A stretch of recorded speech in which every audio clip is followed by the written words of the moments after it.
நேற்று கூட door delivery பண்ணுற ஒருத்தர் வந்து 2 பசங்க போட்டு வெட்டுற மாதிரியான காட்சியெல்லாம் வேளச்சேரியில் நடந்துச்சு. அது என்ன சொல்ல வரீங்க? போதை பழக்கத்துல ஆளும் கட்சியினுடைய ஒரு அமைச்சரை இந்த போதை பழக்கத்திலே குற்றவாளியாக சேர்த்தது கடந்த அதிமுக ஆட்சியில். குட்காவின் அவருடைய பேரே அதை வச்சு சொல்ற அளவுக்குலாம் ஆயிடுச்சு. குட்கா புகழ் விஜயபாஸ்கர்னு பேரெல்லாம் வேண்டாம். 10 ரூபா பாலாஜின்னா அப்புறம் வந்து கமெண்ட்ல பண்ணுவாங்க. அதான் நமக்கு தேவை கிடையாது. தமிழ்நாட்டுக்குள்ள போதை பொருள் எப்படி அங்க இருந்து இங்க எப்படி உள்ள வருது?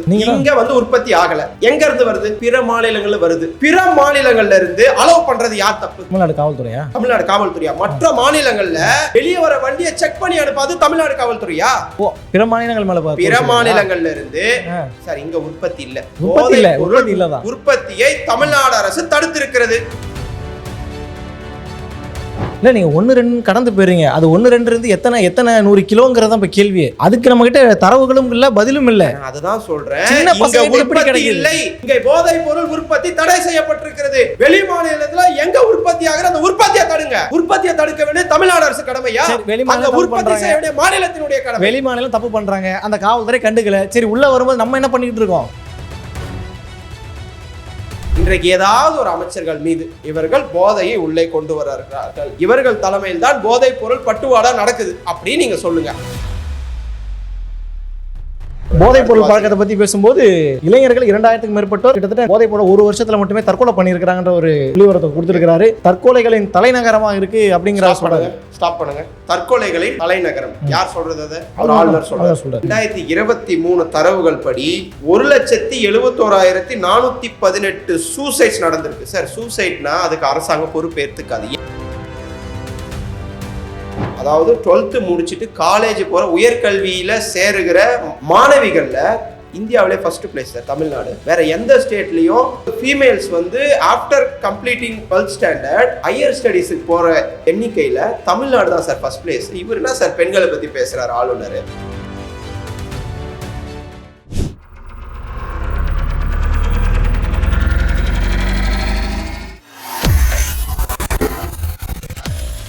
வேலை வேண்டுமா? ப்ளூ ஓஷன் இருக்கிறது. 10th 12th டிப்ளமோ டிகிரி படித்தவர்களுக்கு உணவு, தங்குமிடம், இஎஸ்ஐ, பிஎஃப் இன்சூரன்ஸ் உள்ளிட்ட சலுகைகளுடன் அனுபவத்திற்கேற்ற நல்ல சம்பளம் 15,000 முதல் 30,000 வரை. பெண்களுக்கு முன்னுரிமை. 2000க்கும் மேற்பட்ட வேலை வாய்ப்புகள் உள்ளன. இப்போதே தொடர்பு கொள்ளுங்கள். Blue ocean.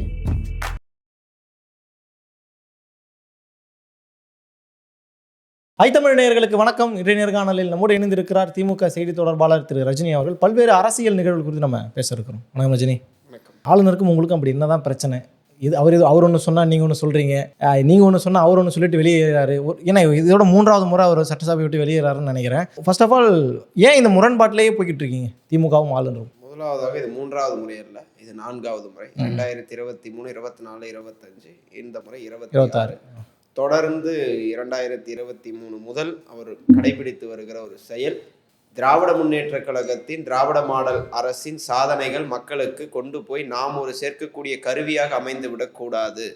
எவ்வாறு சாதனைகளை இன்றைக்கு செய்து வருகிறது திராவிட முன்னேற்ற கழக அரசு, திராவிட மாடல் அரசு, இதை நாம் சொல்லி மக்களுக்கு அது தெரிந்து எங்கே திமுக அரசிற்கு இன்னொரு பெருமையாக வந்து விடுமோ என்ற ஒரு அச்சத்தின் காரணமாக அவர் சொல்ற சாக்கு போக்கெல்லாம் ஒன்றுன்னா நான் சொல்கிறேன். 2023 பெரிதும் மதிக்கக்கூடிய அம்பேத்கர் பெயரை விடுகிறார், பெரியாரின் பெயரை விடுகிறார், திராவிடம் என்ற சொல்லை விடுகிறார்.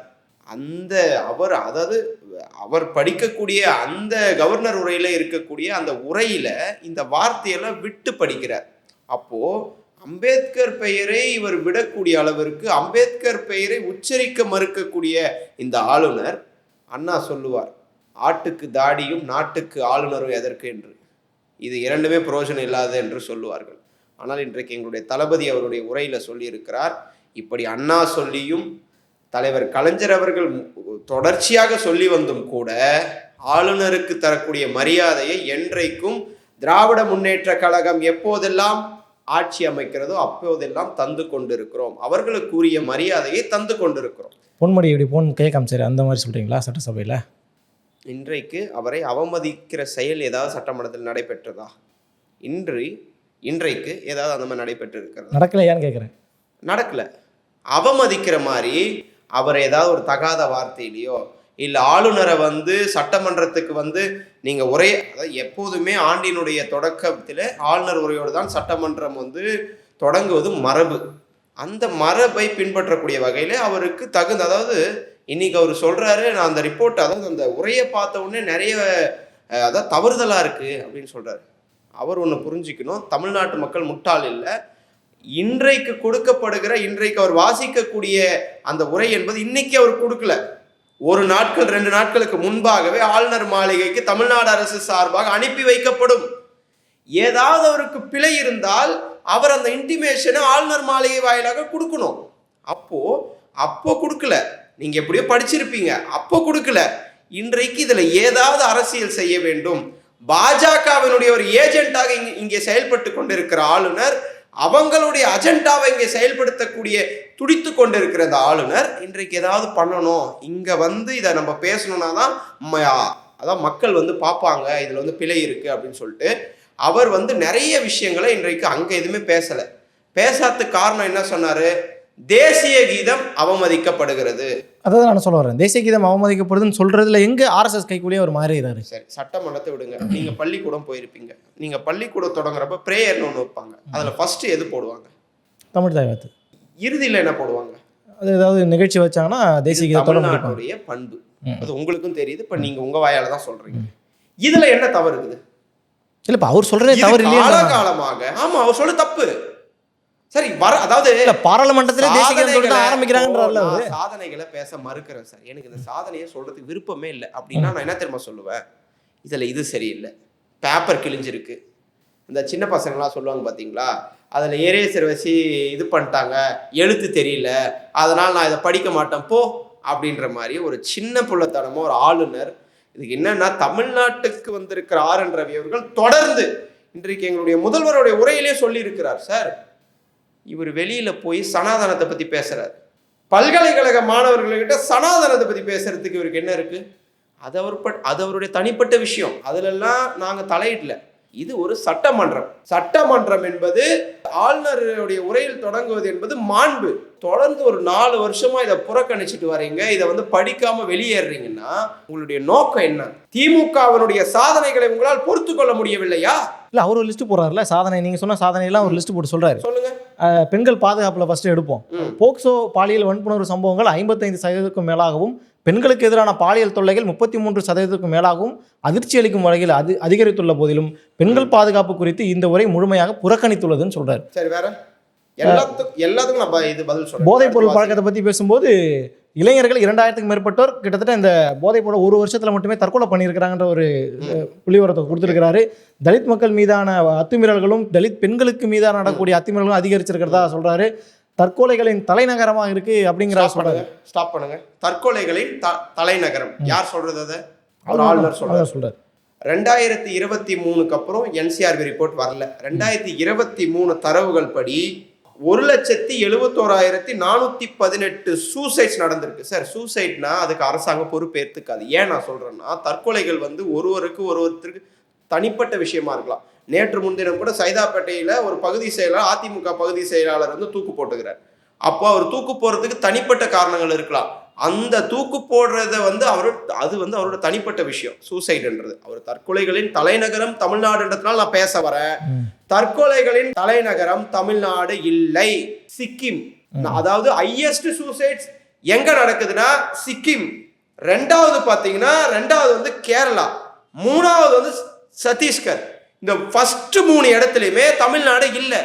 இப்படி ஒரு பச்சை பொய்யை ஒரு ஆளுநர் பொதுவெளியில ஒரு அறிக்கை விடுறாருன்னா, இவரை எப்படி சார் ஒரு ஆளுநர் என்பவர் சட்டமன்றத்தை தொடங்கி வச்சுட்டு போனோம். இந்த மாதிரி அரசுக்கு களங்கம் விளைவிக்கக்கூடிய வகையில் ஒரு அறிக்கை விடுறாருன்னா, இந்த ஆளுநர் தமிழ்நாட்டுக்கு எதுக்கு சார்? சரி, விட்டுருங்க. தற்கொலை தப்பான தரவே சொல்லிட்டாருன்னு வச்சுங்களேன். போதை பழக்கம் என்னாச்சு? நேற்று கூட ஒரு டோர் டெலிவரி பண்ணுற ஒருத்தர் 2 பசங்க போட்டு வெட்டுற மாதிரியான காட்சியெல்லாம் வேளச்சேரியில் நடந்துச்சு. அது என்ன சொல்ல வரீங்க? போதைப் பொருள் சார், போதை பழக்கத்தில் ஆளும் கட்சியினுடைய ஒரு அமைச்சரை இந்த போதை பழக்கத்திலே குற்றவாளியாக சேர்த்தது கடந்த அதிமுக ஆட்சியில். இதே ஆளுநராக இருப்ப ஆளுநரை கூட விடுங்க, பாஜக இதுக்கு ஏதாவது குரல் கொடுத்திருக்கா? குட்காவின் அவருடைய பேரே அதை வச்சு சொல்ற அளவுக்குலாம் ஆயிடுச்சு. குட்கா புகழ் விஜயபாஸ்கர்னு. அவ்வளவு வந்து குட்கா வந்து இங்க உள்ள வரத்துக்கு காரணமாக இருந்தவர்கள் அதிமுக முன்னாள் அமைச்சர். இப்ப பேரெல்லாம் வேண்டாம். 10 ரூபா பாலாஜின்னா அப்புறம் வந்து கமெண்ட்ல பண்ணுவாங்க. அதான் நமக்கு தேவை கிடையாது. நம்ம என்ன கேட்கறேன்னா போதை பழக்கம் அதிகமாயிடுச்சு இல்ல, அதிகமாயிடுச்சுன்னு ஒரு குற்றச்சாட்டு வைக்கிறாருல்ல. நடைமுறையில பார்க்கும்போது செய்தி ஊடகங்களும் அதான் சொல்லுது. 10 ரூபாய் வாங்கினாங்கன்னு சொல்லி சீஸ் பண்ணது லஞ்ச ஒழிப்புத்துறை. இதே அண்ணா நகர்ல எலைட் ஷாப்ல சீஸ் பண்ணியிருக்காங்க. அன்னைக்கு ஆட்சியில இருந்தது அதிமுக. அதனால அதிமுகல குற்றம் நடக்கிறப்போ அமைதியாக இருப்பவர்கள் இன்றைக்கு குற்றங்கள் குறைய தொடங்கி இருக்கிறது. இன்றைக்கு தடுத்திருக்கிற எல்லா எல்லையிலையும் காவல்துறையினரை போட்டு போதை உள்ள வரக்கூடாதுன்னு இன்னைக்கு தொடர்ந்து தடுத்து வருகிறோம். எப்படி சார் இப்போ பசங்களுக்கு கிடைக்குது? சரி, தமிழ்நாட்டுக்குள்ள எப்படி போதை வருது? போதை பொருள் எப்படி உள்ள அங்க இருந்து இங்க எப்படி உள்ள வருது? இங்க வந்து உற்பத்தி ஆகல, எங்க இருந்து வருது? நீங்க தான் சொல்லணும். அரசு கிட்ட தான் கேட்கறோம். பிற மாநிலங்கள்ல வருது. பிற மாநிலங்கள்ல இருந்து அலோவ் பண்றது யார் தப்பு? தமிழ்நாடு காவல்துறையா? தமிழ்நாடு காவல்துறையா? மற்ற மாநிலங்கள்ல வெளியே வர வண்டியை செக் பண்ணி அனுப்பாது தமிழ்நாடு காவல்துறையா?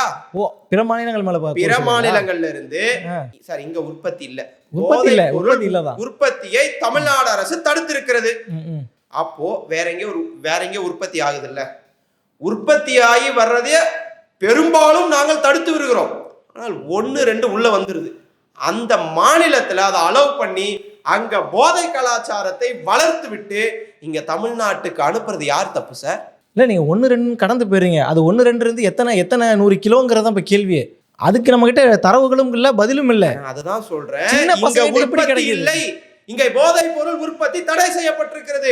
வெளி மாநிலத்துல எங்க உற்பத்தி ஆகிற அந்த உற்பத்தியை தடுங்க. உற்பத்தியை தடுக்க வேண்டிய தமிழ்நாடு அரசு கடமையா? உற்பத்தி செய்ய வேண்டிய மாநிலத்தினுடைய கடமை. வெளி மாநிலம் தப்பு பண்றாங்க, அந்த காவல்துறை கண்டுக்கல. சரி, உள்ள வரும்போது நம்ம என்ன பண்ணிட்டு இருக்கோம்? அதுதான் சொல்றேன். பெரும்பாலும் எல்லா எல்லையிலுமே தமிழ்நாடு காவல்துறை சிறப்பா செயல்பட்டு இதுல எவ்வளவு போதைப் பொருள்கள் வந்து கைப்பற்றப்பட்டிருக்கிறது வந்து டேட்டாவை நான் தரேன். தினம் தினம் எவ்வளவு போதைப் பொருட்கள் கைப்பற்றப்பட்டிருக்கிறது என்பதை நான் சொல்றேன். இன்னொன்னு நான் ஏன் குட்காவை உள்ள கொண்டு வந்தேன்னா, அன்றைக்கு ஒரு அமைச்சர் தலைமையில குட்காவை வந்து தெருக்கு அந்த குட்காவை வந்து போக வச்ச பெருமை ஒரு அமைச்சரே தலைமையாக இருந்து அந்த குட்காவை வந்து தெருக்கு கொண்டு போய் சேர்த்த பெருமை அதிமுகவை சேரும். இன்றைக்கு ஏதாவது ஒரு அமைச்சர்கள் மீது இவர்கள் போதையை உள்ளே கொண்டு வருகிறார்கள், இவர்கள் தலைமையில் தான் போதைப் பொருள் பட்டுவாடா நடக்குது அப்படின்னு நீங்க சொல்லுங்க.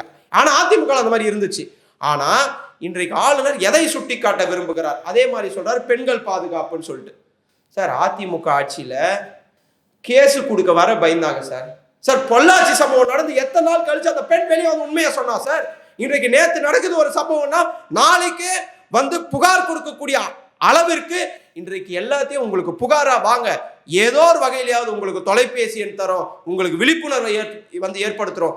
இன்றைக்கு கேஸ் ரெஜிஸ்டர்ட் கேஸோட வேல்யூ அதிகமாயிருக்கு சார். அதற்கு தண்டனை வழங்குகிற சதவீதம் அதிகமாயிருக்கு. இன்றைக்கு பெரும்பாலும் அவர்களுக்குரிய தண்டனையை இன்றைக்கு பெற்றுக் கொடுத்திருக்கிறது. இதுதான் சார் பண்ண முடியும். சார், ஒருத்தர் வீட்டிலே இருக்காங்க, குற்றம் நடக்கிறது, வெளியே தெரியாம இருக்குன்னா உங்களுக்கு சந்தோஷம். இன்றைக்கு குற்றம் நடக்குது, அதை வெளியே வந்து சொல்றாங்க. அந்த வெளியே வந்து சொல்றப்போ அவர்களுக்கு அளிக்கப்படக்கூடிய தண்டனையால் இன்னொரு குற்றம் தடுக்கப்படுமையானால் இதுதான் சார் உண்மையான குற்றத்தை குறைக்கிறதுக்கான ஒரு அரசாக இன்றைக்கு திமுக அரசு செயல்பட்டு கொண்டே இருக்கு. இதெல்லாம் உங்களுக்கு தெரியாதா? இல்ல, குற்றங்கள் குறைஞ்சு இதெல்லாம் வந்து ஆளுநருக்கு தெரியாதா? குறைஞ்சிருக்கு. இன்றைக்கு குற்றங்கள் அதிகமா இருக்குல்ல சொல்றாரு. அவர் புள்ளிவரம் சொல்றாரு சார். அவர் புள்ளிவரம் பச்சை பொய் சார். நான் தான் பொய்ய காட்டுறேனே. சூசைட்ல வந்து அவர் வந்து பொய் சொல்லியிருக்காருன்னு சொல்றேன். அதாவது இந்தியாவிலே வந்து தலை சிறந்தது சூசைட்ல தமிழ்நாடுன்னு சொல்றாரு. நான் தான் சொல்ல சிக்கிம்னு சொல்றேன்.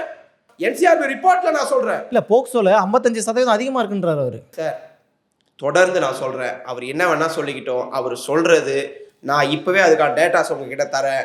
அவர் சொல்றது இன்றைக்கு தமிழ்நாட்டு அரசின் மீது எனக்கு ஒன்றும் இல்லை, ஒரு சட்டை பிடிக்கலன்னு வச்சுங்களேன், அந்த சட்டை சூப்பரா இருக்கும், உங்களுக்கு பிடிக்கும், அவருக்கு பிடிக்கும், இங்க இருக்கிற எல்லாருக்கும் பிடிக்கும்.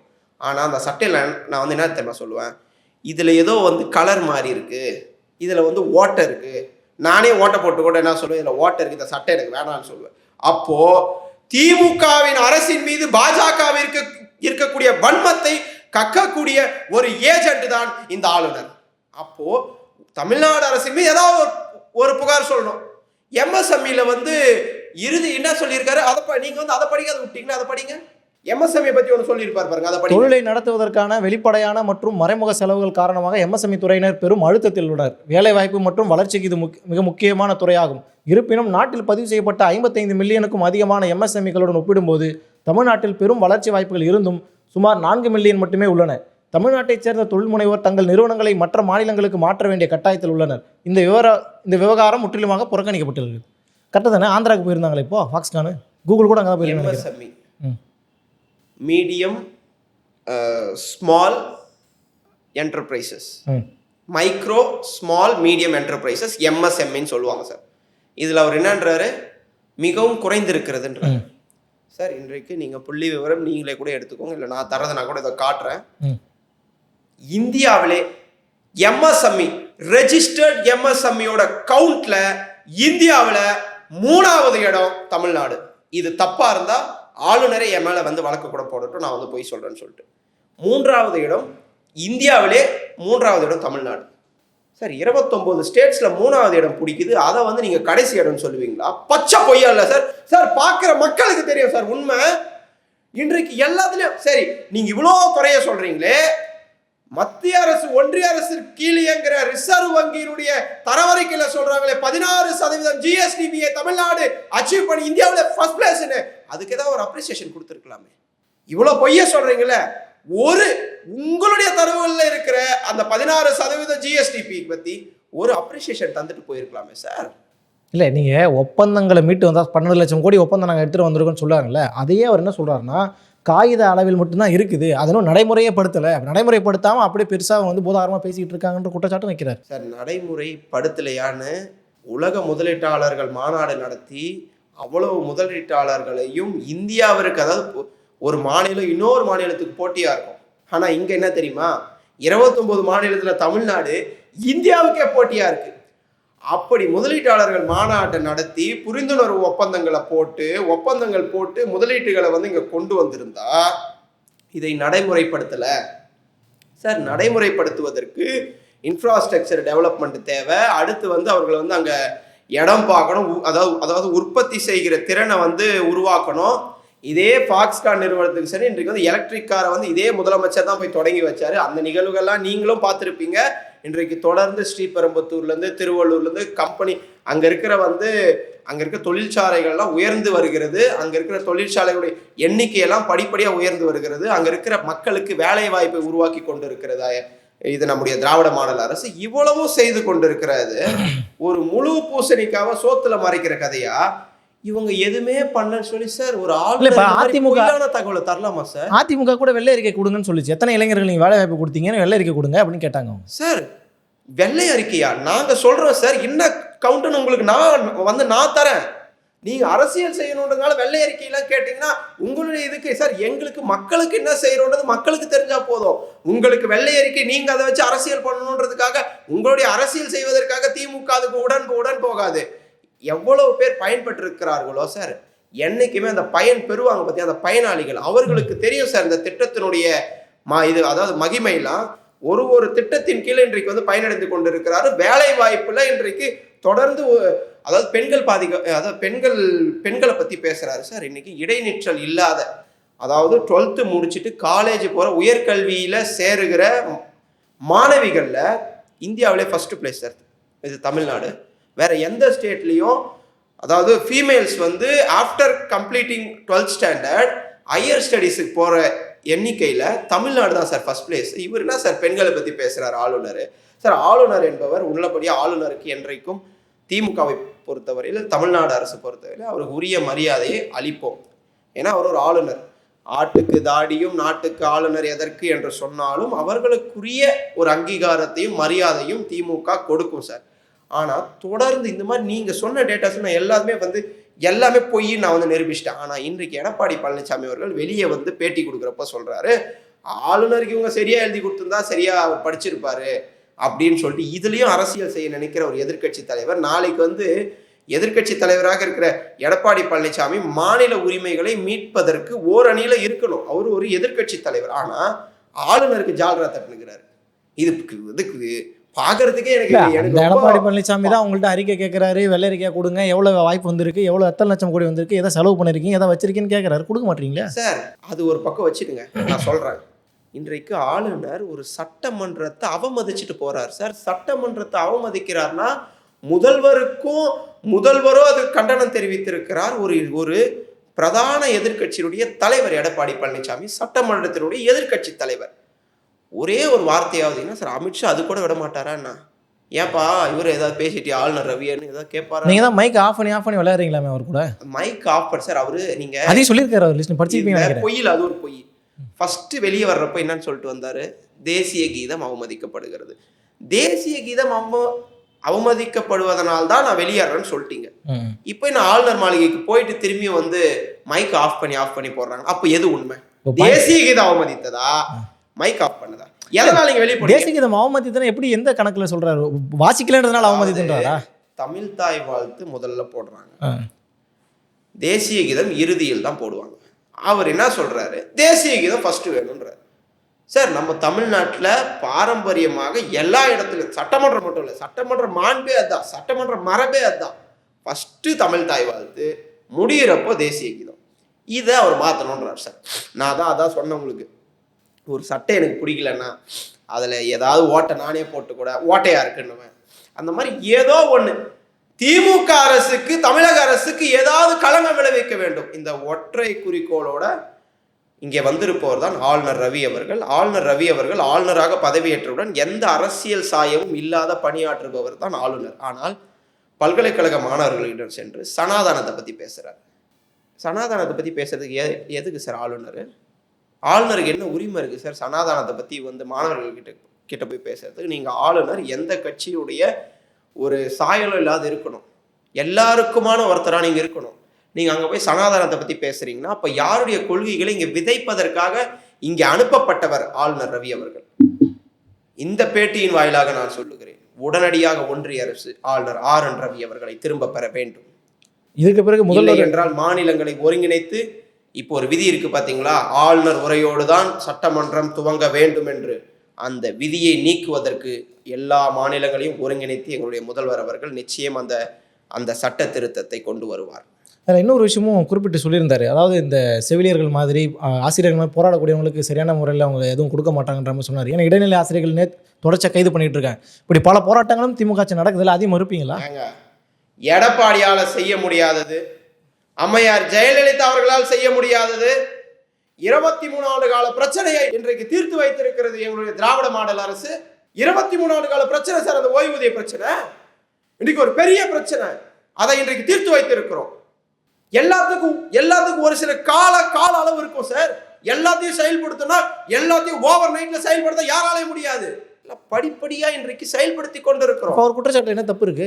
போராடி தானே இருக்கிறாங்க. திமுக ஆட்சியில் போராடி தானே இருக்கிறாங்க பலரும். இன்றைக்கு போராடுவதற்கான சுதந்திரத்தை திமுக அரசு தந்திருக்கிறது. சென்ற அதிமுக ஆட்சியிலே அது இருந்ததா? 12 பேர் வந்து தெருவில் போராடுறாங்க, சுடா 12 பேரை, ஸ்டெர்லைட்ல 12 பேரை சுட்டது யார் சார்? இன்றைக்கு அந்த மாதிரி ஏதாவது நடக்குதா? இன்றைக்கு அறவழியிலே போராடி கொண்டிருக்கிறார்கள். போராடுவது அவர்களுடைய உரிமை, அவர்களுக்கு செய்வது அரசின் கடமை.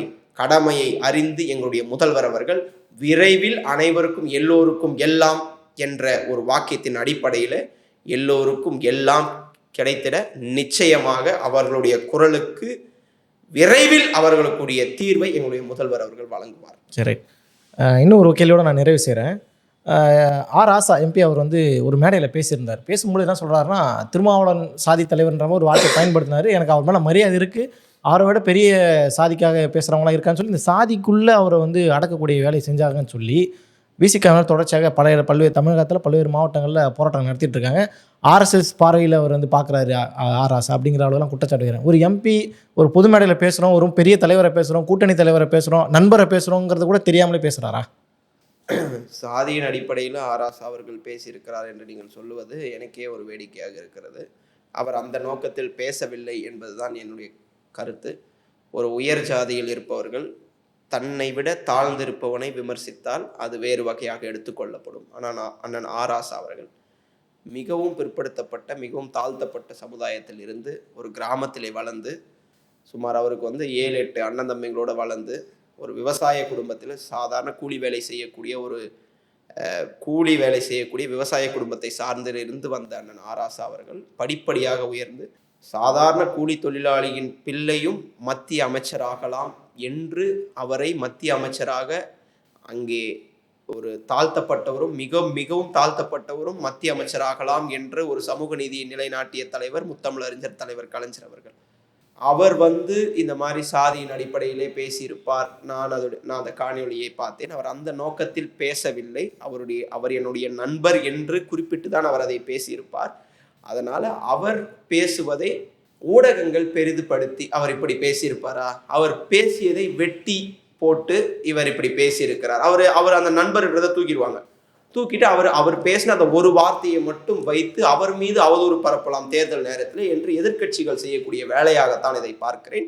அண்ணன் ராசா அவர்கள் சமூக நீதியை நிலைநாட்டக்கூடிய போர்ப்படை தளபதிகளில் திராவிட முன்னேற்ற கழகத்தின் முதன்மையான தளபதி அண்ணன் ராசா அவர்கள் என்பதை நான் அழுத்தம் திருத்தமாக சொல்லிக்கொள்கிறேன். இப்போ நாவடக்கம் தேவைங்கிறதெல்லாம் நீங்கள் ஏற்றுக்க மாட்டீங்களா? இல்லை, நாவடக்கம் தேவை என்பதை நான் ஏற்றுக்கொள்ள மாட்டேன். அண்ணன் ராசா அவர்கள் எதுவாயினும் சரி, எந்த மேடையினாலும் சரி, 2G வழக்கிலே அவரே அதாவது 2G வழக்கில் அவர் எப்படி வெளியே வாதாடி எப்படி வெளியே வந்தார் என்றால் அவரே நீதிமன்றத்தில் வாதாடி தன்னுடைய தன்னுடைய வாதாடுகிற திறமையை அங்கே நிலைநாட்டி விட்டு 2G வழக்கிலிருந்து விடுதலையாகி வந்தவர் அண்ணன் ராசா அவர்கள். அவர் ஒரு விஷயத்தை பேசுகிறார் என்று சொன்னால் அதுல ஒரு சின்ன விஷயம் கூட பிழை இல்லாமல் பேசக்கூடிய திறமை படைத்தவர் எங்களுடைய துணை பொதுச் செயலாளர் அண்ணன் ராசா அவர்கள். அதனால் அவர் யாரையும் இழிவுபடுத்தக்கூடிய வகையில அந்த நோக்கத்தில் அவர் பேசியிருக்க மாட்டார். எதர்ச்சையாக ஒரு விஷயத்தை சுட்டி காட்டுவதற்காக பேசியிருக்கிறார் என்பதை நான் விசிக தொண்டர்கள் சார்பாக ஒரு கேள்வி கேட்குறேன். இதை நிறைவு செஞ்சிடலாம். இப்போ திமுகவுடைய பார்வையில் விசிகாங்கிறது சாதி கட்சியாக தான் இருக்கா? இல்லை, அப்படி கிடையாது. இப்போ என்ன பார்வையில் நீங்கள் பார்க்குறீங்க? எங்களுடைய தோழமை கட்சி. அப்புறம் அந்த வார்த்தை வந்துடக்கூடாது இல்லை? எங்களுடைய தோழமை கட்சி. இதே விசிகாவை எந்தெந்த கட்சிகள் எல்லாம் அது போல சாயலை சுமத்தி இருக்கிறார்களோ அவர்களை அமர வைத்து நீங்கள் இந்த கேள்வியை கேளுங்கள். திமுக சார்பாக யாரும் விசிகாவை சாதிய கட்சி, அது ஒரு சாதி கட்சி அப்படிலாம் பார்க்கவில்லை. அதிமுகவை சார்ந்தவர்கள் தொடர்ந்து விசிகாவை அது ஒரு சாதி கட்சி அப்படி தொடர்ந்து நானே காணொலிகள்லாம் பார்க்கிறேன், அவங்களுடைய மேடை பேச்சுகள்லாம் பார்க்கிறேன். அதெல்லாம் மலையேறி போய்விட்டது. இன்றைக்கு விசிகா அவர்கள், இன்றைக்கு விடுதலை சிறுத்தைகளுடைய தலைவர் தொல் திருமாவளவன் அவர்கள் நல்ல ஒரு தலைவராக தமிழ்நாட்டிலே வலம் வரக்கூடிய ஒரு சிறந்த தலைவர். அதனால அப்படி ஒரு சாயம் பூசுவது அதிமுகவும் பாஜகவும் தான், திமுக அல்ல என்பதை நான் அழுத்தம் திருத்தமாக சொல்லிக் கொள்கிறேன். சரி, பல்வேறு செய்திகளை பகிர்ந்தமைக்கு நன்றி ரஜினி.